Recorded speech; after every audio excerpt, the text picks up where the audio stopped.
goreng sebab salah satu makanan favourite saya dan juga seluruh ahli keluarga saya lah suka makan kentang goreng. Ibu saya juga suka buat kentang goreng sendiri. Bila kita sebut kentang, dalam fikiran saya terus teringat makanan yang sedap-sedap, resepi yang lazat-lazat, tapi dalam masa yang sama sangat mudah untuk disediakan. Kalau bercakap tentang kentang, kita akan ingat kepada French fries, mashed potato, kita wrap dalam aluminium foil dan kita bakar atas arang dan kita akan biarkan saja dalam setengah jam itu dia akan nanti dia akan masak. So itulah yang saya akan ingat kalau bercakap tentang kentang. Bila cakap pasal kentang, saya mesti teringat makanan. So dalam lauk kita pun kadang-kadang ada kentang. Contohnya kari ada kentang, masak lemak pun ada kentang. Kodok pun kita boleh letak kentang. Kentang ni makan rebus macam tu je pun dah sedap sebenarnya. Ish, berbunyi-bunyi perut saya Sugi bila responden kita semua tadi berkongsi tentang masakan kentang kegemaran mereka. Kalau Sugi, suka apa? Alah, tadi awak dah tanya saya pula nak tanya awak. Saya dah jawab jugalah. Oh, yelah, kari dalam masakan mak awak. Tapi saya nak tahu juga, bila sebut kentang, apakah antara masakan ataupun resepi berasaskan kentang yang awak suka? Saya suka tahu bergedil. Tahu bergedil. Jadi lepas ni kita tahulah ke mana satu kotak tahu bergedil ni akan pergi ke. Okey, baik. Tanpa melengahkan masa, eloklah kalau kita menjemput tetamu pertama kita yang sudah pun terhubung dalam talian sekarang ini, iaitu Encik Amar Maridan, pengusaha Shepherd's Pie dari Wangsa Maju. Hello, selamat tengah hari. Selamat tengah hari. Saya Amar. Hai, apa khabar Encik Amar? Alhamdulillah baik. Okey, dah habis buat shepherd's pie ke tu? Oh, hari ni boleh tahanlah juga. Okey, mungkin boleh mulakan dengan bagaimana Encik Amar boleh berminat nak membuat perniagaan shepherd's pie ni? Okey, masa saya mulakan perniagaan Shepherd's Pie ni, masa tu saya baru diberhentikan kerja. Daripada sebuah hotel. Jadi kemudian saya fikir apa makanan yang paling senang untuk nak tarik perhatian lokal. Jadi saya fikir Shepherd's Pie is the best thing kerana dia sangat versatile. Kita boleh olah menggunakan cita rasa kita, either Chinese, Indian, Malay, untuk sesuaikan setiap cita rasa. Jadi kerana asas makanan Shepherd's Pie ni datang daripada England. Jadi dia punya asas dia hanya tomato, daging kambing dan potato saja. Jadi saya nak olahkan kepada cita rasa yang orang Malaysia boleh makan. Okey, baik. Bukan biasa-biasa ni Sugi. Chef hotel tau sebelum ni. Okey, baik Encik Amar. Katanya tadi boleh diubah suai mengikut cita rasa kan. Jadi mungkin Encik Amar boleh kongsikanlah berapa jenis ataupun berapa flavor Shepherd's Pie yang Encik Amar sendiri menjual. Okey. Saya buat base, saya buat sedikit fusion ya. Saya ada menggunakan sedikit teknik daripada buat daging bolognese daripada Itali sebab saya ada pengalaman bekerja dalam restoran Itali selama 3 tahun. Wow. Dan saya lepas tu saya olah dia bagi pedas sikit untuk rakyat Malaysia boleh suka makan. Lepas tu saya pelbagaikan, saya tak terhadkan kepada daging saja. Saya lebihkan kepada ada ayam, ada daging, ada kambing. Okey. Baik. Tapi kan Encik Amar mungkin boleh kongsikan juga untuk membuat shepherd's pie ni, kentang tu adalah sesuatu yang mesti ada, betul tak? Betul. Okey. Jadi kalau ikut kepada mashed potato, mashed potato tersebut kita boleh olahkan macam-macam cara. Okey. Rebus dengan susu bumbu boleh, rebus dengan air boleh, kita gaulkan dengan herbs pun boleh. Kita yang menambahkan flavor pada mashed potato tersebut. Okey. Dan biasanya kentang tu perlu direbus berapa lama? Rebus berapa lama bergantung pada cara kita potong, bergantung pada jenis kentang tersebut. Dan selalunya saya masak berdasarkan rasa. Sampai tahap tu saya akan test rasa. Empuk tak empuk. Okey, jadi kalau dah empuk tu dah bolehlah diangkat dia. Okey. Dapur boleh diangkat. Okey, baik Encik Amar nak tahulah kan dah sebut mengikut jenis kentangnya dan juga berapa lama kita masak kentangnya kan. Mungkin Encik boleh kongsikanlah bagi Encik Amar sendiri apakah jenis kentang yang selalunya dipilih dan bila nak buat orang kata layer atas ni shepherd's pie, apa orang kata ingredients ataupun bahan-bahan yang digunakan. Katanya boleh diubah suai ikut cita rasa, tapi kalau Encik Amar sendirilah, apa yang paling ataupun resepi yang selalunya diguna pakai? Okey. Kalau macam saya menggunakan, saya jenis suka kentang yang berkanji. Kentang ni dia terbahagi pada dua ya. Satu kentang yang berkanji dan kentang yang orang panggil waxy potato. Okey. Kentang ni saya suka dia berkanji sebab dia lagi ada flavor, baru boleh nak pipe cantik bila saya nak hidangkan shepherd pie tersebut. Lepas tu untuk saya nak olahkan cita rasa dia, saya letak lebih butter. Butter boleh flavor macam-macam. You boleh letak herbs macam rosemary, thyme, dill. Even serbuk kari tu pun kita sangai, kita letak, boleh gaul mashed potato flavor kari. Dah boleh. Lebih meletup. Okey, menarik. Dan Encik Amar mungkin boleh kongsikan juga, kalau ada dalam kalangan penonton kita sekarang ni kan yang nak membuat tempahan shepherd's pie dari Encik Amar, bagaimanakah caranya? Okey, boleh cuba ke Instagram kami mar_n1 ataupun hubungi saya pada 0113799317 untuk buat tempahan. Shepherd pie ni saya hidangkan fresh, tak pada buat frozen, tak ada buat in advance. Ada order baru saya buat dan saya buat delivery. Okey, baik. Maksudnya dibuat fresh mengikut tempahan lah ya. Betul. Kejap lagi saya nak order tapi saya nak yang pedas-pedas punya shepherd's pie. Awak boleh je ambil yang dekat depan ni. Okey, Encik Amar, terima kasih banyak-banyak atas perkongsian tadi. Terima kasih. Bye, Encik Amar. Terima kasih Encik Amar. Sama-sama. Bye. Okey, baik. Itu dia Encik Amar, seorang pengusaha shepherd's pie. Tengok Yana, disebabkan kehilangan pekerjaan dapat inspirasi untuk memulakan perniagaan shepherd's pie. Dan tadi Encik Amar berkata yang dia suka kentang yang berkanji. Ada dua jenis, yang berkanji dan waxy. Kan? Betul. Dan ini yang menarik kami nak kongsikan bersama dengan anda juga. Trivia berkenaan dengan kentang. Ini dia. Tahukah anda, kentang adalah tanaman berbunga yang memiliki ubi?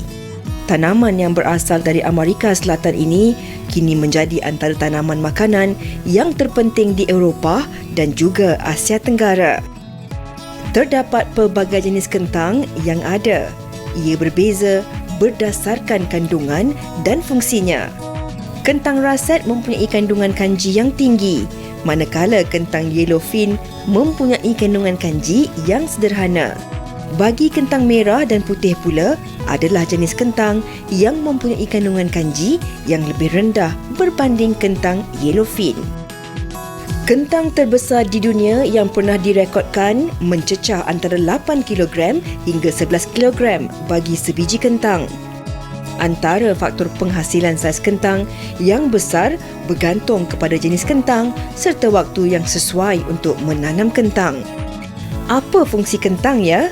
Kentang berfungsi sama seperti beras, gandum dan jagung. Kandungan lemaknya di bawah 25% dipercayai amat sesuai dijadikan sebagai makanan diet serta mampu mencegah endapan kolesterol di dalam lapisan saluran darah. Terdapat sumber kalsium, kalium, besi, fosforus, vitamin C selain ianya kaya dengan potasium.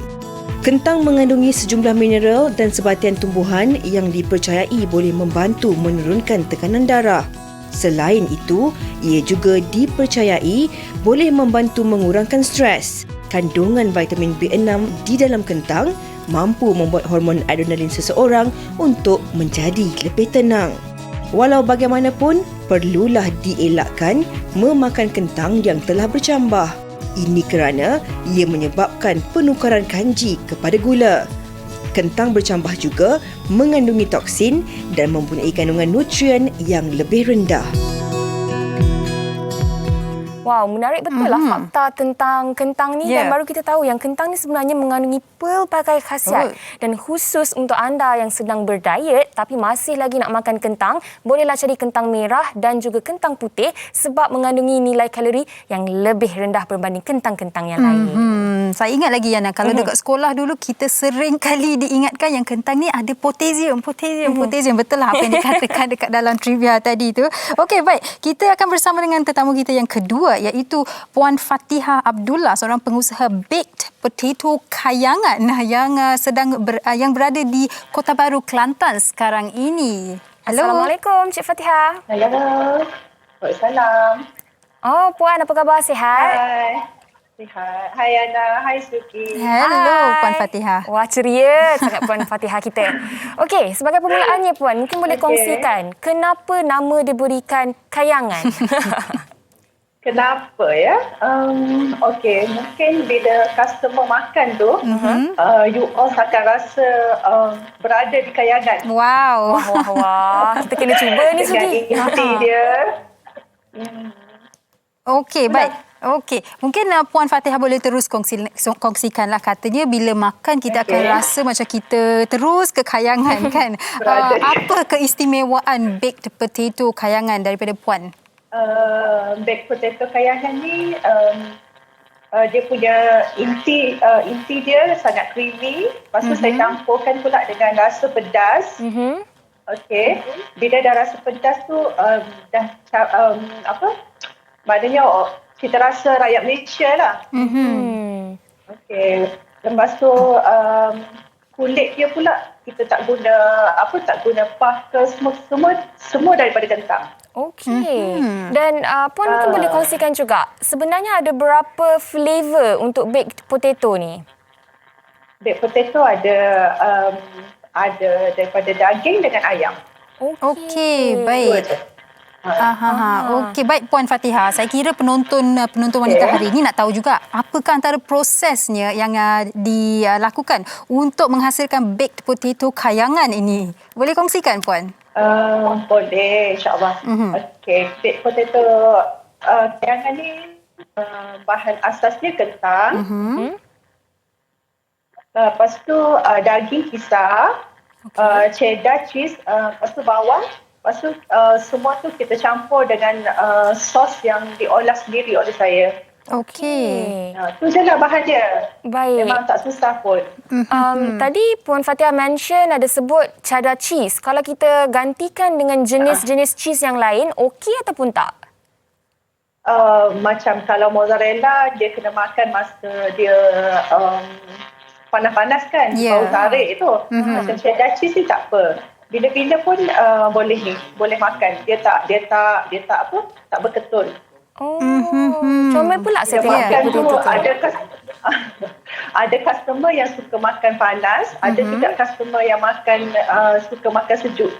Okey, baik. Puan Fatihah, kalau biasanya kalau kita lihat di skrin sekarang ni, baked potato Puan memang potong kentang tu kepada dua ya? Belah dua. Belah dua. Kita jadikan base pada produk tu lah. Okey. Jadi saya tak guna sebarang crust dia lah. Kita guna kentang tu. Belah kentang. Okay. Lebih sedap kalau crust dia tu memang betul-betul rangup dan garing kan Puan? Okey Puan. Untuk satu bekas tu, ada berapa banyak baked potato yang Puan letakkan dan harganya dalam lingkungan berapa ringgit? Saya buat ada 2 jenis box. Box untuk 6 ketul RM24. Untuk 12 ketul RM45. Okey, baik. Kalau kita lihat tadi memang dalam oven tu ada banyak kentang. Jadi dalam sehari tu berapa ketul yang dijual ataupun berapa paket yang dijual? Sehari dalam 30-40 box lah juga. Tengoklah atas bila buka order tu dalam 20-30 box lah. Okey. Dan untuk Puan sendiri, jenis kentang yang digunakan tu macam mana? Adakah yang jenis yang berkanji ataupun yang kurang berkanji? Dua-dua pun boleh sebenarnya, Yana. Tapi saya pilih untuk guna kentang India dan Pakistan sebab saiz dia pun sedang-sedang je. Ada cantik je macam Yana. Comel je. Okey, baik. Puan Fatihah, biasanya kentang ni kalau kulit dia pun memang berkhasiat dan kalau tak silap saya, kulitnya pun boleh memberikan rasa lebih, memberikan rasa juga, menyumbang pada rasanya kan. Mungkin Puan boleh kongsikan mengenai kulit tu, sebab mungkin ada orang tak suka makan kulit kentang, nak buang kulit dia. Pendapat Puan? Ada juga customer yang suka masa makan tu dia buka, dia kupas kulit dia tu. Tapi yang saya jual ni memang saya jual sebiji macam tu lah. Okey. Kulit dia tu memang sedap makan dengan kulit. Okey, betul. Saya setuju. Rasa memang lagi sedap kalau makan dengan kulit. Dia lagi rasa crispy, dia crunchy kan. Okey Puan, bila dah bakar kan dia crunchy. Ya, betul. Okey Puan, kalau nak membuat pesanan, adakah ianya boleh dihantar sekitar kawasan Kelantan sahaja ataupun macam mana? Kalau nak buat sekitar Kota Baru, Kelantan, lepas tu saya ada juga student PJJ, saya ada buat kelas PJJ untuk baked potato kayangan ni. Jadi dekat Johor, dekat Kuala Pilah, dekat Selangor dah ada student buat. Jadi boleh order dengan dia orang lah kalau nak rasa. Okey, baik. Jadi kalau mereka ingin mengetahui lebih lanjut, bolehlah melayari Instagram Puan iaitu baked_potato_kayangan ya. Ya. Okey, baik. Terima kasih Puan Fatihah atas perkongsian tadi. Jaga diri. Teringin rasanya nak rasa. Terima kasih Suki. Terima kasih Puan. Comel ya, macam Yana kata dia. Macam tu juga. Tapi saya sebenarnya memang potato. Couch potato. Yalah, sejak tak boleh pergi syuting awak dah jadi couch potato. Tapi tak apa, tak lama lagi dah boleh mula bekerja ataupun syuting balik. Okey, baik. Kita ada satu lagi resepi yang ingin dikongsikan bersama dengan anda, iaitu resepi tahu bergedil. Kita akan bersama dengan Nur Syazwani Marzuki sekejap saja lagi. Belum lagi terhubung dalam talian. Tapi nak tahu Yana lah, sebab saya ni sejujurnya tak pernah mencuba tahu bergedil. Oh, tidak ya? Kalau Yana memang tahu bergedil ni ada macam-macam jenis ke macam mana tu? Macam yang kebiasaannya yang selalu makan adalah tahu bergedil ayam dan daging. Kalau daging tu lebih Yana sukalah. Dan sebenarnya yang menjadikan tahu bergedil tu lebih sedap adalah sosnya. Jadi ini adalah sos hitam pedas yang bila kita makan dengan tahu bergedil tu, dan kalau kamera pun boleh zoom sikit, dia ada cili padi di situ. Jadi lepas kita gigit tahu tu, kita makan dengan sos dia, kita gigit pula cili padi. So dia jadi lagi berganda-ganda letupan dalam mulut tu. Saya perasan kan dalam setiap resepi yang kita kongsikan setakat ini, semua tetamu kita berkata yang mengubah cita rasa mengikut kegemaran kita. Orang Malaysia ni kalau tak pedas tak sah. Tadi shepherd's pie pun ada dia letak serbuk cili kalau tak silap. Ni tadi Puan Fatihah pun berkongsi baked potato-nya pun ada kepedasannya juga. Yang ini tahu bergedil ada cili padi pula. Betul. Dan untuk sugi pun sebenarnya kita semua tahu yang sugi adalah seorang vegetarian. Dan walaupun variasi yang ada adalah daging dan juga ayam, mungkin untuk sugi boleh customkan sendiri tahu bergedil ni dengan memenuhkan dengan sayur-sayuran yang lain. Kita bolehlah tanya Puan Nur Syazwani kalau dia sudi membuatkan saya tahu bergedil versi vegetarian. Okey, baik, sudah pun terhubung dalam talian. Hello. Assalamualaikum. Waalaikumsalam. Wah, selalunya kita jumpa kakak dia je. Syida Marzuki. Hari ni kita jumpa adiknya pula. Apa khabar Wani? Khabar baik, alhamdulillah, sihat.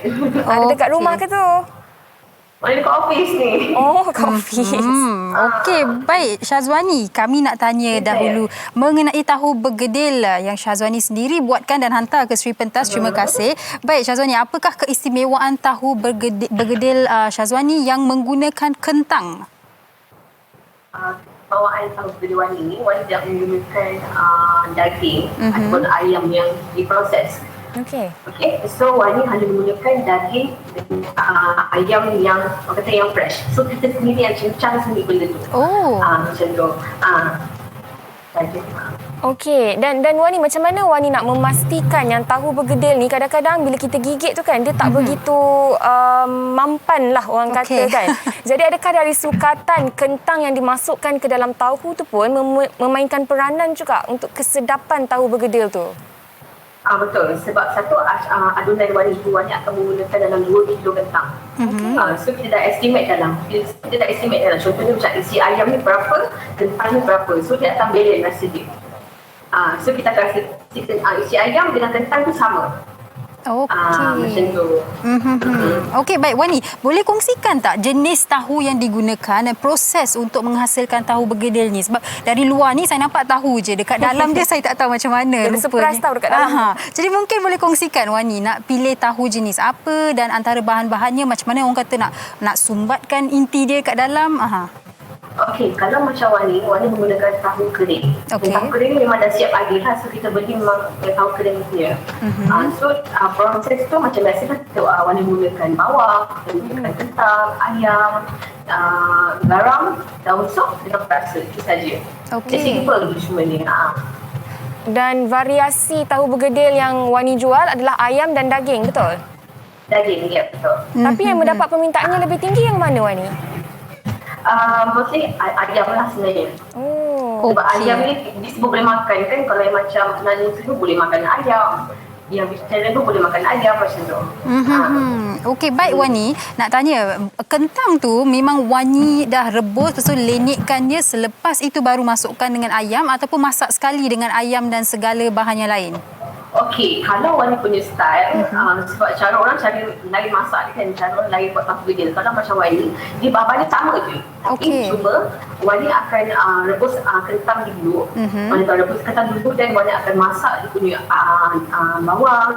Wani akan masak isi ayam itu.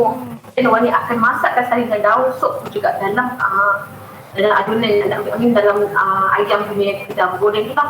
Lepas tu, dan lepas dah sekata tu Wani akan masukkan balik kentang yang dilenit tu. Digaulkan sekali atas api. Sebab tujuannya untuk kan lebih lagi tahan lama. So benda tu akan bergedil tu memang sampai ke malam pun memang boleh tahan.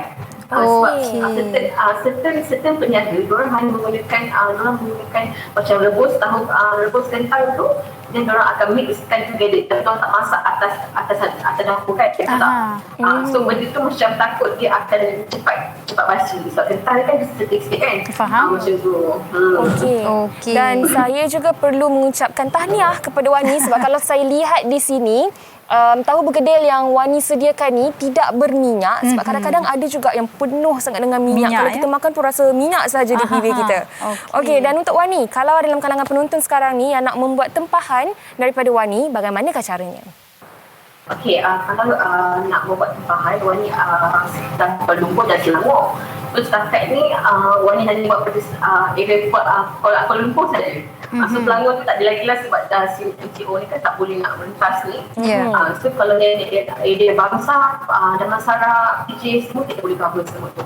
Okey, baik. Dan boleh juga klik ke IG Wani by Wani M. Okey. Ada Wani punya WhatsApp. Wani, kalau saya nak buat permintaan tahu bergedil versi sayur-sayuran sahaja boleh tak? Boleh. Memang kita sedia. Kita memang buat request kalau customer nak. Okey, baik. Untuk veggie memang boleh kita buat.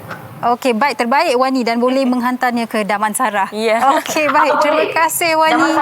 Damansara kirim istimewa lah sebab dia free. Okey.